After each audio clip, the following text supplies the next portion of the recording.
They knew your secrets. They saw your heart. You trusted them the way you trust the ground beneath your feet. And then the ground opened. Maybe it was a lover who promised forever and chose someone else. Maybe it was a friend who smiled to your face and spoke poison behind your back. Maybe it was family, the ones who were supposed to protect you, and instead used your vulnerabilities against you. You replay it. The moment you discovered the truth, the look in their eyes, the excuses, the silence. You remember exactly where you were standing. You remember how your stomach dropped. You remember the exact second your world cracked in half, and now you carry it. The anger that wakes you at 3 in the morning. The questions that have no answers. The fantasies of revenge. The weight that sits on your chest and won't leave. You have been told to forgive, move on, let it go. And something inside you screams, how? They don't deserve forgiveness. They haven't even apologized. Forgiving them would mean what they did was acceptable, and it was not acceptable. I hear you, and Paramahansa Yogananda heard you too.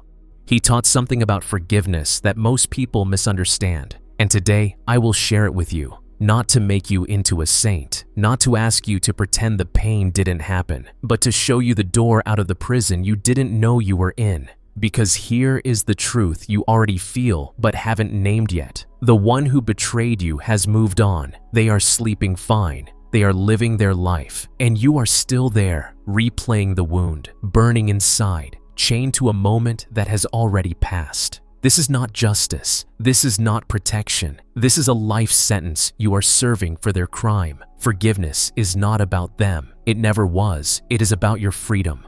Let's begin with why betrayal wounds so deeply. Betrayal is not just a broken promise. It is a broken reality. You built a picture of the world in which this person was safe. You made decisions based on that picture. You opened yourself because you believed you knew who they were.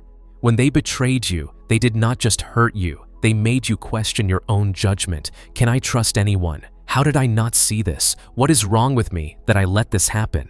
This is why betrayal cuts deeper than other wounds. It doesn't just hurt the heart. It shakes the foundation of self-trust. Yogananda understood this. He taught that betrayal is one of the most painful human experiences because it attacks both love and wisdom at once.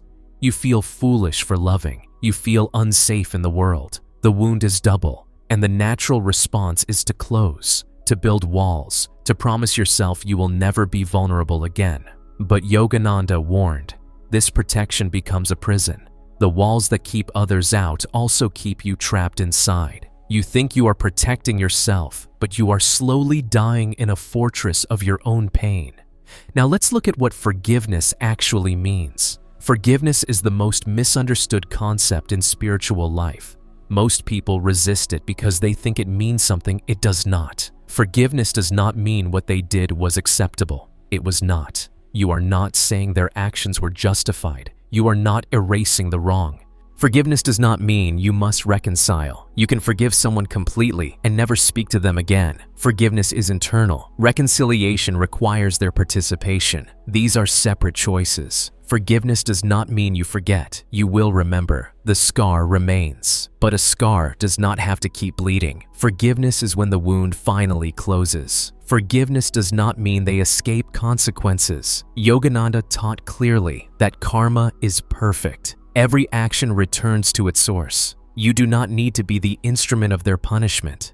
The universe keeps precise accounts. So what is forgiveness then? Forgiveness is releasing your grip on the poison.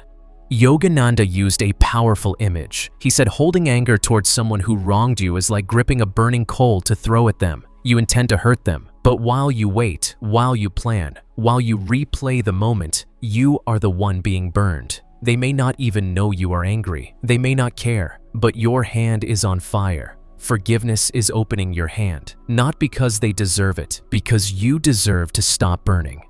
Now let's look at why we resist forgiveness. If forgiveness is freedom, why do we resist it so fiercely? The first reason is that anger feels like power. When you are hurt, anger is the only thing that makes you feel strong. Letting go of anger feels like becoming weak, becoming the victim again. But Yogananda taught the opposite. Anger is not power, it is dependency. When you are angry at someone, they control your inner state. They live rent-free in your mind. Your peace depends on something they may never give, an apology, an explanation, a consequence. True power is when your peace no longer depends on them, when you can think of them and feel nothing but the quiet knowing that you are free. The second reason we resist is because forgiveness feels like betraying ourselves. If I forgive, doesn't that mean I'm saying my pain didn't matter, that I deserved what happened? No, forgiveness is not self-betrayal, it is self-liberation. You are not minimizing what happened, you are refusing to let it define the rest of your life.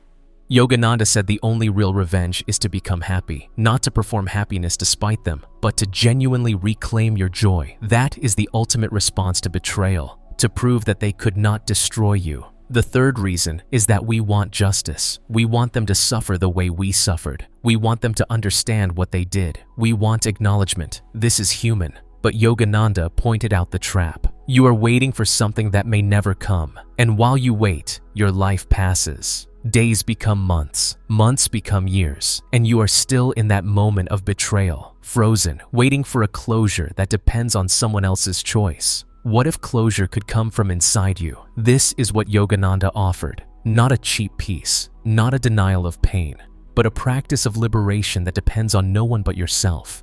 Here are the steps to forgive betrayal and move on. Step 1.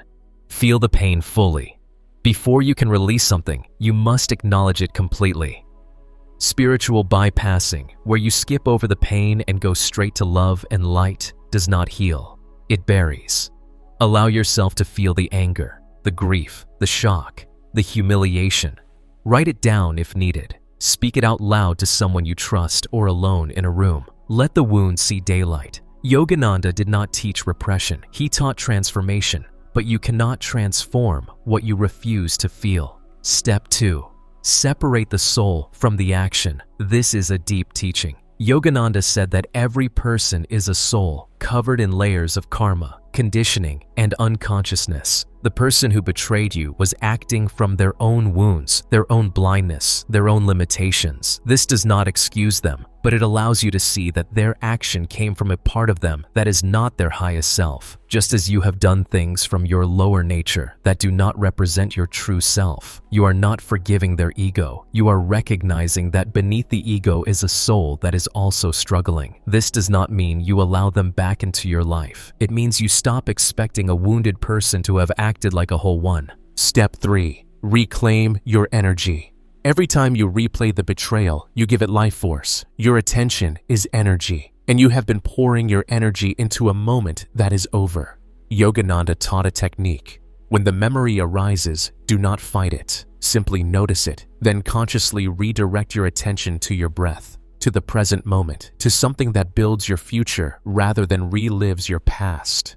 Say silently, I take my energy back. This moment no longer owns me. This is not suppression, it is redirection. You are not pretending the memory doesn't exist. You are choosing not to feed it anymore. Step 4. Bless and release. This is the hardest step and the most powerful. In a quiet moment, visualize the person who betrayed you. See them clearly, feel whatever arises, then silently say, I release you from my anger. I release myself from this chain. I do not need your apology to be free. I do not need your suffering to be whole. I hand you to the universe and trust that karma is precise. My peace is no longer in your hands. If you can, add, I wish for you to awaken, not for your sake, but because awakened people do not betray. You may not feel forgiveness the first time. That is fine. The practice is the path. Each time you repeat it, the grip loosens. Each time, you reclaim a piece of yourself. Step 5. Rebuild self-trust. Betrayal damaged your trust in others, but more painfully, it damaged your trust in yourself. You question your judgment. You wonder if you will be fooled again.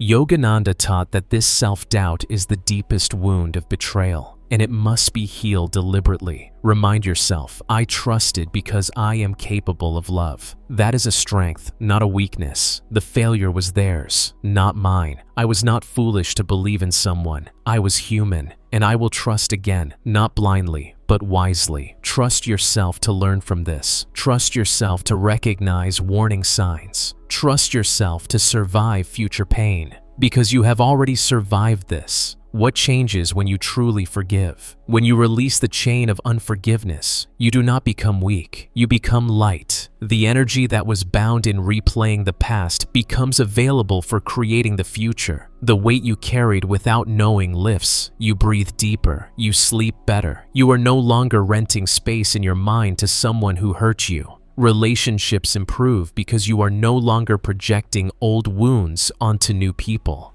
You can trust again, carefully, wisely. You can love again without the armor that blocks both pain and joy. And perhaps most importantly, you reclaim authorship of your story. They are no longer the villain that defines your narrative. They become a chapter you survived, and you become someone who transformed poison into medicine.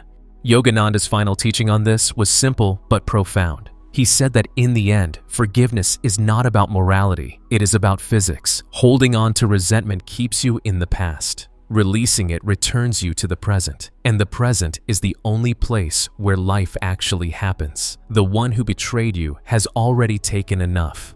Do not let them also take your future. Open your hand, let the coal fall, and walk forward. You are free.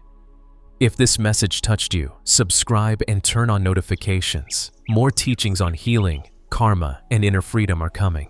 Share this video with someone who is struggling to forgive. Sometimes the right words arrive exactly when they are needed. And leave a comment.